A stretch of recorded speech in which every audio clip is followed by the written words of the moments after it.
Fifth Hour Radio Show. Dallas, you grew up in a family that's been a part of the Iditarod tradition for many years.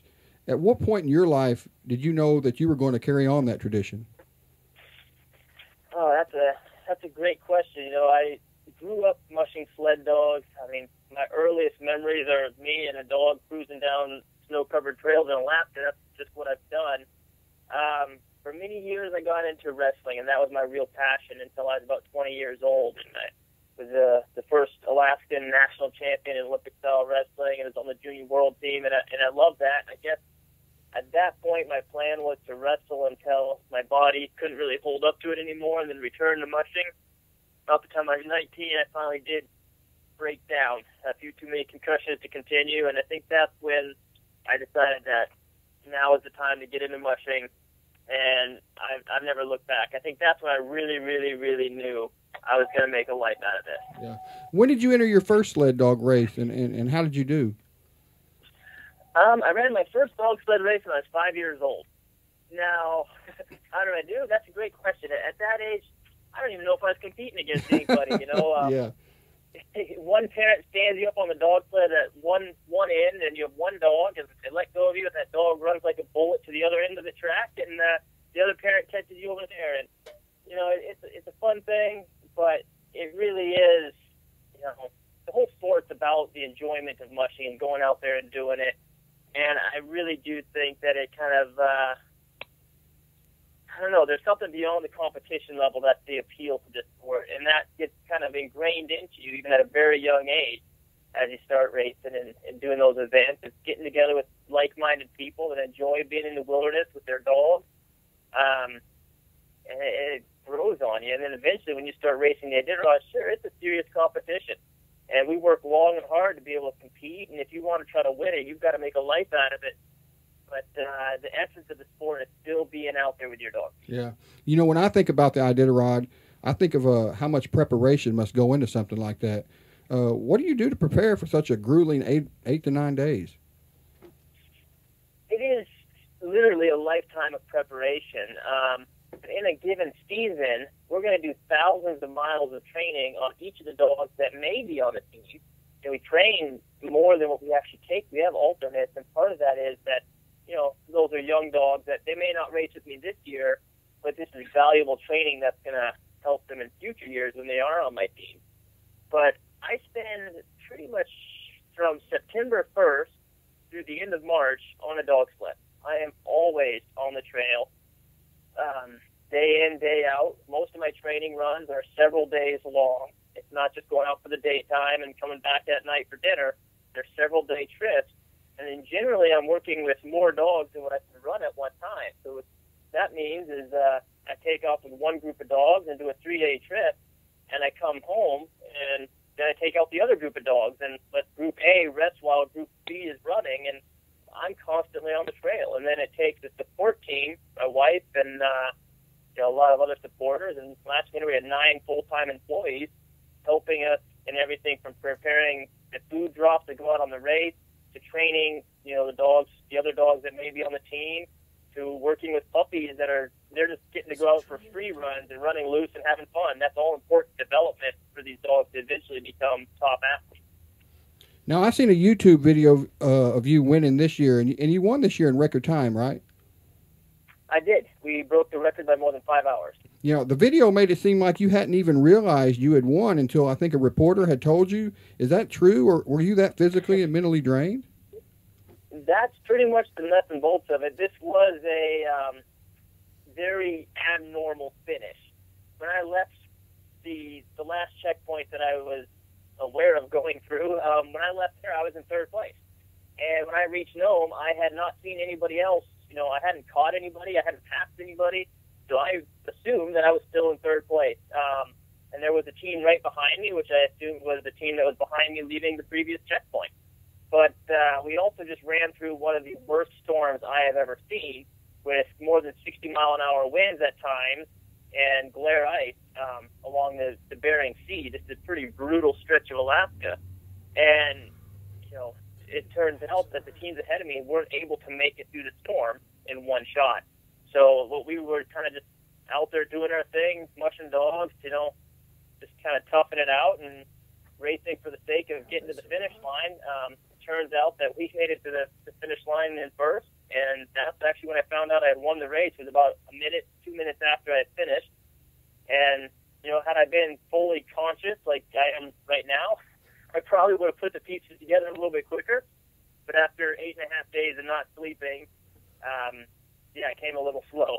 How do you go about training and choosing the right dogs to be on your team? That is the sport of mushing to me. The race, I love racing. Yes, I'm competitive by nature. I love being able to push myself and see how far the human body can go in 8.5 days and really run the dog teams, you know, with a lot of finesse on the race. But the reason I keep racing at Iditarod is because of the training. My job is to take a group of dogs, and between the time when they're born and 3 to 4 years old, develop them into the best athlete they can be. And that is a real process of honing and fine-tuning. And that's the art of mushing that you'll never master. You'll never completely figure out that process. You're always learning, and that's what keeps it interesting year after year. And what's really, really, really interesting to me is more than just the physical process of conditioning a sled dog and developing the lungs and the heart and the muscle masses and developing the structure in a way that they can run like this is the mental aspect. This is really a mental game, especially for the dogs. And that when we're out there running and we're on day 8 of the Iditarod and it's tough and we're in a blizzard like we were this year, you know, there's no way to tell those dogs, oh, it's 5 more miles, it's 10 more miles, it's just around the corner. They have no idea. All they know is that I have never asked them to do something that they can't do, that as long as I'm on the sled, they're in good hands, and we're gonna knock this out. My job and the entire dog's life is to convince them that they are invincible, that they are Superman, and that as long as this team is together, we're untouchable. And that's the energy that these dogs need to push through these storms, to push through this stuff, is knowing that they can do it. And each time they do it, they build more confidence. And the next obstacle we hit, they hit with that much more gusto. And ultimately, that's the single factor, I believe, that is to credit for our win this year, is a team that is built on that team structure. They have confidence and they have faith, and we pulled through. You know, other than racing, am I right in saying you give sled dog tours for people interested in having an experience like that in Alaska? Absolutely. That's the main way that we finance our racing kennel. Racing's a losing proposition. Start with that. I've won 2 of the last 3 Iditarods, and when you win the Iditarod, which, you know, if you're fortunate enough to have that happen in your career, you know, it may only be once in your career. But when you win the Iditarod, the first place prize covers about half of your feed bill, much less everything else that goes into it. So the next big question is, how do you finance the kennel? Tourism's pretty popular. Some guys like doing the seasonal work, whether it's commercial fishing or construction. They can work like mad all summer to really finance their racing habit in the wintertime. But for me, I do winter tours, and that's nice, because I think if you're going to experience dog sledding in Alaska, winter is the time to do it. That's when you actually get that feel of the dog's power pulling you over the snow and that natural power that you can pretty much go forever. I mean, these dogs have been in Alaska mushing, providing the transportation for literally 10,000 years up here. And so we do winter tours. We try to base them close to Anchorage and really try to make mushing accessible to the people that are up here maybe on business or not going to have the option to make it very far from the town of Anchorage. And that's been kind of another joy in mushing, is being able to expose people for their first time, some people that have never been on snow before, much less on a dog team, to mushing in Alaskan wilderness. It's a pretty neat experience. What was it like competing on TV against your father in Ultimate Survival Alaska, Seavey versus Seavey? Well, my dad and I have a great relationship. He's probably my biggest competition, my biggest rival, and my best friend, if you can put all that in one person. You know, the last 3 Iditarods have been won by Seaveys. I won in 2012. My dad beat me in 2013, and I got him back this year. Also, each of those 3 years, whoever didn't win was 3rd, 4th, and 7th, respectively, those years. So, you know, we're always competing with each other. And that's one of the neat things about my dad and I and our relationship, is that we're able to put what we do put into racing. We have 2 entirely separate kennels. We have 2 major operations, and our lives are focused around winning the Iditarod. And to do that, we have to beat each other. But by the same token, if we're out there racing, take 2013 for example, I finished 4th, and I know I'm not going to win. I had a very young team, and the best thing for that team was to build confidence and have a good run. If I know that I'm not going to win it, I sure as heck hope that he does, so I can support him, and hopefully that he can get the job done. So, was there anything else you'd like to mention that I might have left out before we start to wrap things up? I guess one of the neatest things about racing the Iditarod, and I think it was all brought out this year in a very abnormal race, is just it's a big competition. It's a challenging event. It's something that really, really tests specifically the humans. The dogs, they're so much superior athletes. It's not that difficult for them, but for the people, it is really, really challenging. And what's neat about this event that makes this event unique is the fact that you have to love the sport. You lose money every year you sign up for the race. It has put the real stress on your entire family and your entire support team to be able to do that and go after it year after year. So you have to love the event. You have to love the sport. And for me, as long as training a dog team to race is what we want to do more than anything else, we'll keep racing the Iditarod. But as soon as we're doing the training and keeping dogs to be able just to race the Iditarod, it's time to retire. And that's kind of the thing that has kept the sport pure year after year after year after year, is the fact that you have to simply love the training and the operation of being a dog musher, the lifestyle. And that's why we do it. And then ultimately we get to race in this awesome event. But that's almost an afterthought, if you will. The lifestyle is really the draw. So where can people go as far as website and social media and keep up with you?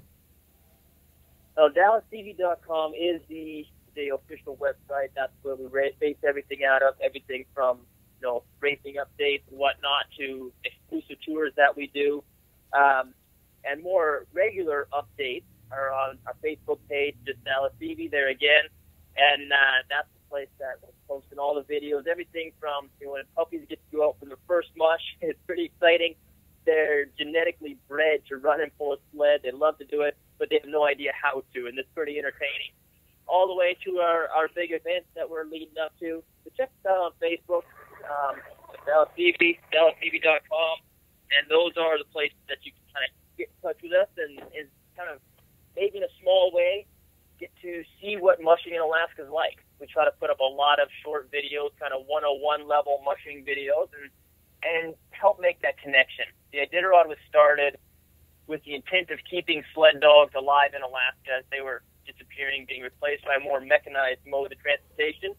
So anytime that we can bring people in contact with the Iditarod, with sled dogs, and this kind of amazing sport that allows Alaska to exist, at least did back in the early 1900s, late 1800s, that's great. So come join us on our Facebook page or DallasTV.com and check out all the little videos we've got going on. Well, Dallas, thanks for joining me today on the show. It's been a pleasure talking to you, buddy. Absolutely. Thanks for having me.